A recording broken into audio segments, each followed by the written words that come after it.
Hello everyone. आज की class में हम बैक्टीरिया से होने वाली बीमारियों के बारे में पढ़ेंगे। इससे पहले मैंने सामान्य विज्ञान पे कई वीडियोस अपने यूट्यूब चैनल पे डाली हैं और मैं सामान्य विज्ञान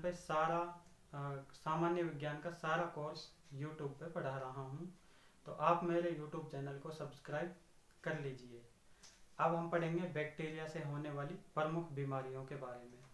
बैक्टीरिया से होने वाली बीमारियों के बारे में एमसीक्यूज में पूछ लिया जाता है और उसी तरह मैंने वायरस से संबंधित बीमारियां भी पढ़ाई हैं। बैक्टीरिया एक माइक्रो जीव है जो किसी न किसी तरह से मनुष्य के शरीर में प्रवेश कर जाता है और बॉडी को संक्रमित करके मानव को रोगग्रस्त कर देता है। अब बैक्टीरिया से होने वाली बीमारियां ये कई तरह की हैं। इसमें कम्युनिकेबल बीमारियां भी हैं और नॉन कम्युनिकेबल बीमारियां भी हैं। कम्युनिकेबल बीमारियां वे बीमारियां हैं जो एक व्यक्ति से दूसरे व्यक्ति में आसानी से ट्रांसफर हो जाती हैं। बैक्टीरिया को जीवाणु कहते हैं हिंदी में। सबसे पहले और मोस्ट इम्पोर्टेंट बीमारी है तपेदिक, टीबी। इसको ट्यूबरकुलोसिस कहते हैं, हिंदी में तपेदिक कहते हैं। और ये माइकोबैक्टीरियम ट्यूबरक्लोसिस नामक एक बैक्टीरिया होता है, उसी के कारण ये होती है।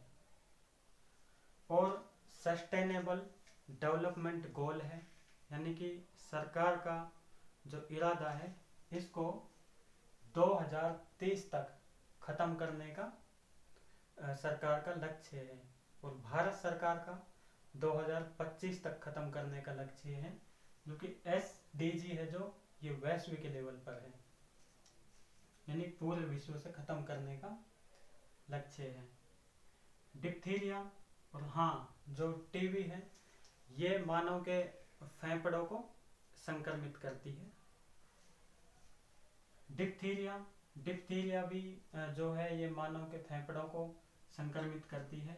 ये कॉर्नी बैक्टीरियम डिप्थीरी नाम के जो बैक्टीरिया है उससे बीमारी होती है और ये भी मानव के फेफड़ों को संक्रमित करती है। तीसरे नंबर पर है निमोनिया। न्यूमोकोकस नामक बैक्टीरिया से होती है और ये फेफड़ों से संबंधित बीमारी है। इसमें व्यक्ति को सांस लेने में दिक्कत आती है और खांसियां आती रहती हैं आदमी को। निमोनिया से ही बाद में ये टीबी की बीमारियां बनती हैं। चौथे नंबर पर है पर्टुसिस बीमारी है। इसको कुकुर खांसी भी कहते हैं, यानी कि इसमें व्यक्ति को खांसी आती रहती है और ये जो बीमारी है ये भी जो लंग्स हैं उनको प्रभावित करती है। उसके अलावा पांचवें नंबर पर है टिटनस की बीमारी होती है क्लोस्ट्रीडियम टिटनी से। इसमें व्यक्ति की जो मांसपेशियां हैं उनमें अकड़न आ जाती है और ये बहुत ही खतरनाक बीमारी है। ये 4-5 बीमारियां थी जो बैक्टीरिया से होती हैं। इनके अलावा भी बहुत सारी बीमारियां हैं जो बैक्टीरिया से होती हैं। अब हम देखेंगे कृमि से होने वाली बीमारियां। कृमि वह होता है जो मनुष्य या फिर दूसरे जीव के शरीर पर जीवन यापन अपना करता है। जैसे जोंक या तो मनुष्य में अगर चिपक जाए वो मनुष्य का खून पीती है, और जैसे भैंस तालाब में नहाती है या नदी में, उनके भी शरीर में जोंक चिपक जाती है, वो कृमि में ही आती है।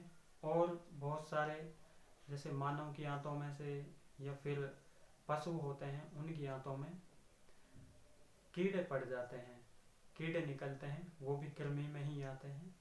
और केंचुए जो रेंगते हैं बारिश के दिनों में, वो भी कृमि ही है। तो उनसे भी कई प्रकार की बीमारियां होती हैं। पहले नंबर पर है फाइलेरिया जो बीमारी है वो वाउचेरिया ब्रोंकोप्टी के नाम से इसका वाहक है, उससे ये बीमारी होती है। प्रभावित अंग है, हाथ पैर इससे प्रभावित होते हैं, और अंडकोश या शिशन भी इससे प्रभावित होता है। दूसरी है टीनियसिस। टीनियसिस जो बीमारी है उसका वाहक है टीनिया सोलियम। टीनिया सोलियम नामक इसका वाहक है, उससे बीमारी होती है। और प्रभावित होने वाला अंग है इससे आंत। इनको आप रजिस्टर में उतार लें और अच्छे से याद भी करें। Thank you.